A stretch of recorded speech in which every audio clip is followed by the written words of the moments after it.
It always begins the same way. She looks at you, not as you are, but as who she thinks you could become. You felt it, haven't you? That look in her eyes. At first, it seems like admiration, but it's something deeper, a quiet hunger disguised as hope. You think she sees you, but what she really sees is a possibility, a project, a potential. You're not being loved, you're being evaluated, measured, sized up like raw material for a story she's already written. And that story? It's never really about you. It's about the version of you she imagined long before she met you. And Carl Jung, he saw this, not with sweet words or romantic quotes, with scalpel-like clarity. He spent his life studying what lies beneath the surface of our minds, the unconscious. And when he turned his gaze to women, he uncovered something most men still don't understand. They don't fall in love with you. They fall in love with the idea of you, the fantasy, the myth, the image, the projection. And here's the twist. Most women don't even know they're doing it. You think you're being chosen, but what's really happening is that you're being cast, like an actor, a stand-in for the character she created in her mind. And when you don't fit the script anymore, she doesn't rewrite the story, she just replaces the actor. Jung called this projection of the masculine, the animus, the inner man inside every woman. And when that animus is immature or distorted, it becomes a tyrant, an inner dictator that doesn't just influence her, it possesses her. It makes her chase what's dangerous and reject what's good, argue without cause, moralize without reflection, dominate without understanding. Jung didn't sugarcoat this. He described it as spiritual possession, a moment when a woman loses connection with her own awareness and becomes the voice of the unchecked masculine inside her. And most men, you never saw it coming, because no one told you what to look for. You mistake being desired for being understood. You confuse being chosen with being seen. You fall for her words when she tells you, you're different. But she doesn't see you. She sees a mask, a part you're playing without even knowing the script. And when you drop the mask, when you stop pretending, she leaves. Or worse, she stays, but with quiet resentment. Because the fantasy is over. Jung said the only escape from this trap is individuation, the path to becoming a whole man, not half of something, not someone's missing piece, but complete in yourself. Most men never even begin that journey. You've been taught since boyhood to chase validation, to seek approval, to let others, especially women, define your value. And as long as you do, you'll keep auditioning for a role in someone else's film, over and over again, hoping that this time the performance will... You'll have to face every part of yourself you've buried. The weakness, the shame, the neediness, the fear. No more blaming women for not seeing you. It's time to see yourself. Because Jung knew the truth. You don't become a man by being picked. You become a man by picking yourself. Your value doesn't come from her choosing you. It comes from you standing, alone if necessary, aware, grounded, and responsible for your life. When a man confronts his unconscious, he can no longer be pulled by projections. He's not seduced by fantasy, he sees through it. He steps off the stage and writes his own lines. Jung wrote that the modern man's tragedy isn't rejection, it's self-erasure. We bend, we mold, we sacrifice who we are to fit what we think will be accepted. We call it love, we call it compromise, but Jung had another name for it: self-betrayal. He warned that men who ignore their own development become slaves, slaves to the whims of unconscious women, slaves to roles that were never real, smiling, nodding, agreeing, until one day you don't even recognize the man in the mirror. And women, they sense it. Don't think they don't. The very traits you believe will make her love you, your availability, your niceness, your predictability, Those are the very things that drain her desire. Why? Because the feminine isn't drawn to comfort. It's drawn to mystery, to power, to the unknown. She doesn't want a man she can fully define. The moment you become fully known, without edges, without direction, without will, you become invisible, not safer, not loved, just forgotten. Here's the brutal irony. Most men are more afraid of being alone than they are of being fake. You'd rather live a lie than be unloved. But Jung said, until a man faces that silence, until he sits in that void and lets everything false die, he will never be free. He called it dying before you die. The end of illusion, the beginning of real life. And when you start walking that path, the loneliness hits like a storm. People mock you. Friends pull away. Women say you've changed. You're too serious, too cold, too hard to love. But that's not the truth. You're not the problem. You're the mirror. And people hate the mirror when it shows them something they'd rather not see. Jung knew this better than anyone. He spent his life watching people recoil from their own shadow, the buried, unwanted parts of the self. And for women, the shadow often takes the form of the unchecked animus, that voice that says, I know better, when she doesn't. That certainty, that control, that belief that her emotions are truth and her expectations are gospel. Culture rewards her for avoiding the shadow. She's told she's perfect as she is, emotional, intuitive. And you play along. You try to prove yourself, try to fix her pain, try to be the hero. But it doesn't work, because she's not seeing you. She's watching the movie in her head. And when the scenes don't go as planned, when the hero disappoints her, she turns cold, distant, critical, and you're left wondering what just happened. But Jung knew what happened. She projected the perfect man onto you and then hated you for not being him. She's not angry at you. She's angry at the death of her illusion, and that illusion was never your responsibility to maintain in the first place. You weren't hired for who you are, you were hired to play a role. And when you no longer read the lines correctly, when your human flaws leaked through the fantasy, she felt betrayed, but not by you, by her own unconscious expectations. Jung called this the tragedy of projection. And once you understand that, you stop taking it personally. You stop trying to fix it. You realize you were never seen in the first place. You were cast, and now the performance is over. So where does that leave you? Alone, and if you're lucky, awake. Because in that moment of collapse, when the mask drops and the applause fades, something sacred can begin. The real journey, the walk through fire, the birth of individuation. But it comes with a cost, and most men aren't willing to pay it. You will lose things. You'll lose her, maybe many of them. You'll lose comfort, familiarity, the feeling of being admired for a mask you wore. You'll even lose parts of your old self, the version that depended on being wanted, being needed, being desired. And yet, that loss is necessary.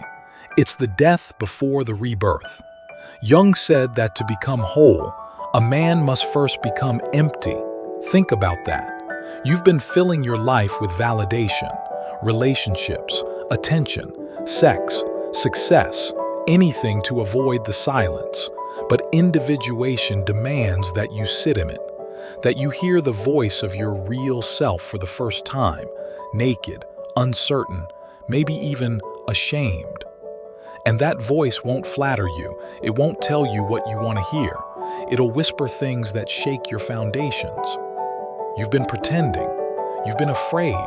You don't know who you are without her. That's when you know the process has begun. Not when you feel powerful, but when you feel exposed. It's easy to stay asleep, easy to live in the illusion, to keep chasing women who see you as a reflection of their own longing. But if you dare to wake up, you'll start seeing through the game. you'll see how often men surrender their sovereignty just to be chosen, how many bend their beliefs, their truth, their direction, just to remain in the warm embrace of someone else's fantasy. And women too are stuck in this cycle. Many were never taught to develop their inner world. They were praised for beauty, for emotion, for being in touch with feelings, but rarely challenged to develop discernment, depth, or inner masculinity. Jung saw this and warned that a woman who doesn't face her animus becomes unconsciously controlled by it. She may speak in absolutes, argue for the sake of control, love the idea of a man but struggle to respect a real one. And what happens when these two broken halves come together? Projection, idealization, disappointment, repeat. You call it a relationship, but Jung would call it mutual possession. Two people dancing with illusions, blind to their own shadows, blaming each other for pain they were always carrying alone. So what's the way out? It begins with you, not her. You must stop trying to earn love by molding yourself. Stop trying to avoid loneliness by becoming whoever she wants. Instead, you must become the man who stands still, grounded, rooted, whole. The man who no longer fears her disapproval because he no longer needs her approval. And the irony? That's when she begins to respect you. Not the fantasy you, the real you. She may not always like you. She may push against your boundaries. But deep down, she'll sense something she didn't expect: stability, mystery, integrity. Because while she may say she wants predictability, what she truly desires is polarity. The presence of a man who cannot be moved by emotional chaos, who listens without bending, who holds space without losing center. That's the power of individuation. You stop reacting to the world like a puppet. You begin responding like a sovereign. And it's rare, terrifyingly rare, because most men would rather die than be alone with themselves. Most would rather perform endlessly in relationships that drain them than face the silence of solitude. But Jung said solitude is not the absence of love, it's the presence of self. And in that solitude, you begin to gather pieces of yourself you abandoned along the way. The parts you gave away to be accepted, the dreams you traded to be safe, the voice you silenced just to keep the peace. And piece by piece, you begin to rebuild, not a better version of your mask, but a man. A man who doesn't flinch when he's misunderstood. A man who can walk away from any woman who demands he shrink. A man who is no longer defined by the role he plays in her story, but by the truth he lives in his own. And when you reach that point, when your need to perform finally dies, something strange happens. You start to unsettle people. Your calm makes them restless. Your presence makes them uncomfortable, not because you're aggressive, but because you're clear. Clarity is threatening in a world built on illusions. You no longer fit in the categories people use to feel safe. You're not the nice guy. You're not the bad boy. You're something they can't control or define. And that, Jung said, is the curse of the individuated man. He doesn't belong to the collective anymore. He belongs to himself. And now, you live in that rare space few men ever enter. The space where you are no longer chasing, no longer molding, no longer apologizing for the man you are. You become sovereign. Not in the loud, brash alpha way the internet likes to sell, but in the quiet, unshakable sense of self that Jung spent his entire life trying to teach. You no longer need to dominate women. You don't need to please them, perform for them, or impress them. You simply meet them as equals, as whole beings. You see through the fantasy, but you don't hate it. You simply refuse to play a part in it anymore. And ironically, this is the moment some women begin to look at you differently. Not all. Not the ones still searching for the ideal, still trapped by their own unconscious animus, still auditioning men for a role in a play they haven't rewritten since childhood. But some, very few, will recognize something in you they've rarely seen: stillness, clarity, integrity. They'll sense that you are no longer trying to be anything other than what you are, and they'll feel strangely safe. Not because you're predictable, but because you're real. And these women, the rare ones who've done their own work, who've confronted their own projections, who've burned through the myths of fairy tale romance, they won't try to control you. They won't worship you. They won't run from your truth. They'll stand beside you. No mask, no myth, no script. Just two souls, stripped down, raw, and finally ready to meet. This is the love Jung pointed toward. Not the obsessive clinging of unfinished selves, but the magnetic meeting of individuated beings. Love born not of need, but of choice, of freedom. But you only get there if you walk the fire. If you stop outsourcing your identity. If you let every false piece of yourself fall away. If you look in the mirror and say, "I am not here to be chosen, I am here to choose." Because once you reclaim that power, the world around you begins to shift. You stop attracting chaos. You stop tolerating manipulation. You stop excusing immaturity. You stop waiting for someone to give you permission to be whole. And when people call you distant, stoic, hard to read, emotionally unavailable, you don't flinch. You smile. Because what they're really saying, you've come too far, lost too much, faced too many inner demons to pretend for someone else's comfort. You're not bitter. You're not angry. You've simply remembered who you are. And when that memory settles into your bones, when it becomes the ground you walk on, you start to inspire something rare in others. Not admiration, but awakening. Men feel it. Women feel it. Everyone around you starts to sense that you're not playing the same game. You're not hooked into the same scripts. You don't need to prove, perform, or persuade. You are a living mirror. And yes, that means some will leave. They'll call you too intense, too serious, too much. But a few, just a few will stay, and they'll thank you.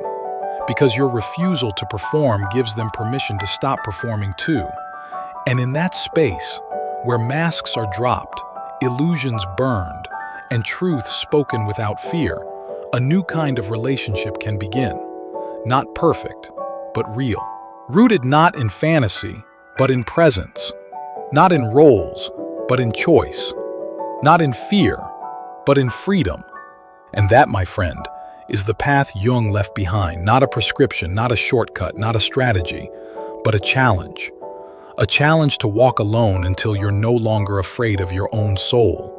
To face the silence without begging for noise. To let go of the fantasy that someone else will complete you, because no one will. And when you accept that, not with bitterness but with peace, you become something terrifyingly rare. A man who cannot be controlled. A man who cannot be seduced by illusions. A man who finally doesn't need to be anyone but himself. And that man is free. So if you've made it to the end of this journey, I'm not going to sell you hope. I'm not going to promise you love, success, or transformation. I'm going to ask you one question. Will you keep pretending? Or will you finally wake up?